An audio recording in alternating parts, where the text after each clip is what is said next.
Detective James Carter woke up with a sharp pain in his head. His body felt heavy, and the air smelled like metal. Then he saw it. Blood on his hands, on the floor, and in front of him someone was lying still. His heart pounded. He tried to remember what happened, but his mind was blank. Who was the person on the floor? Was he dead? James crawled closer. The man's face was familiar. His eyes were open, empty. A cold shiver ran down James' spine. His living room was a mess. A broken lamp, a chair knocked over, red stains on the carpet. Then he noticed something else. Words written on the wall, smeared in blood. It wasn't you. James felt his breath catch. What did that mean? A sudden noise, someone outside. A shadow passed by the window. Someone was still here. James froze. Someone was outside, watching, waiting. He grabbed the nearest object, a broken lamp, but the shadow disappeared. Silence filled the room again. His hands were still shaking. He needed to think. Looking around, he searched for clues.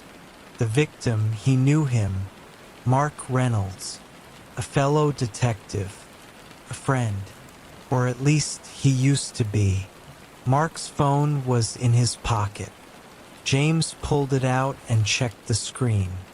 One new message, 2:47 a.m. It's done. You're next. James swallowed hard. Who sent this? What was done? He turned to the bloody words on the wall. It wasn't you. Did that mean he didn't do it?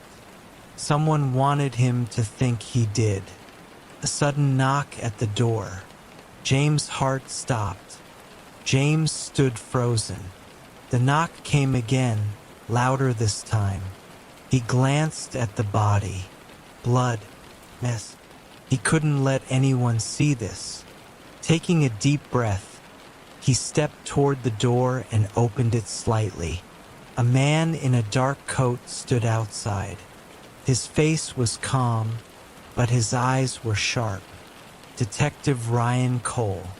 James, Ryan said, frowning. We got an anonymous call. Someone reported a crime here. James' stomach tightened. Someone had called the police. But who?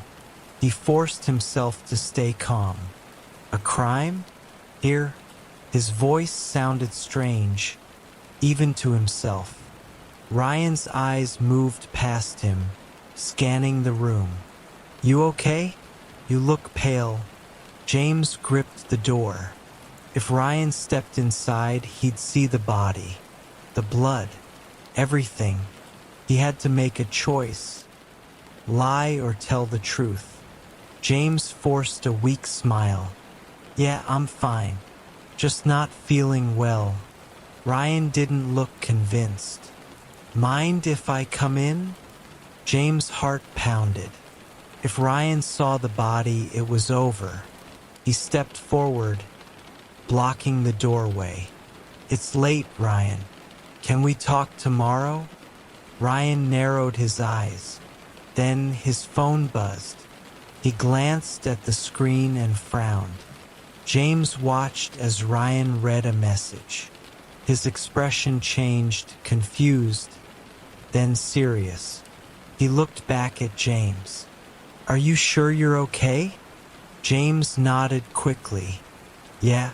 Ryan hesitated, then stepped back. All right, get some rest. James shut the door, locking it fast. Then he checked his own phone. One new message. 3:02 a.m. You lied. Now it begins. James' hands went cold. Someone was playing a game with him. James stared at the message. His fingers felt numb. You lied. Now it begins. Who sent this? How did they know? Were they watching him right now? He rushed to the window and peeked outside. The street was empty. No movement. No cars. But he felt it. Someone was out there. Turning back to the room, his eyes landed on Mark's body. He needed answers. James knelt beside him, checking his pockets. Nothing but his badge and wallet. Then he noticed something. Mark's hand was gripping a small piece of paper. James carefully pulled it out. It had one word written on it. Run. A chill ran through him. His phone buzzed again. Another message. 3:05 a.m. Time's up. Then the lights went out. The lights flickered once, then went completely dark. James' heart raced. He reached for his phone, turning on the flashlight. The beam cut through the dark room, but everything felt heavier, colder. Who's in here with me? He checked the front door. Locked. He checked the windows. Closed tight. No sign of anyone else. But he couldn't shake the feeling that someone was watching him. The silence was deafening. Then he heard it. A soft whisper. James spun around, shining the flashlight toward the sound. But there was nothing. His hands trembled as he walked carefully to the door. He needed to leave, find help. But where would he go? Suddenly, he heard footsteps. Footsteps. Coming from the hallway behind him. James froze.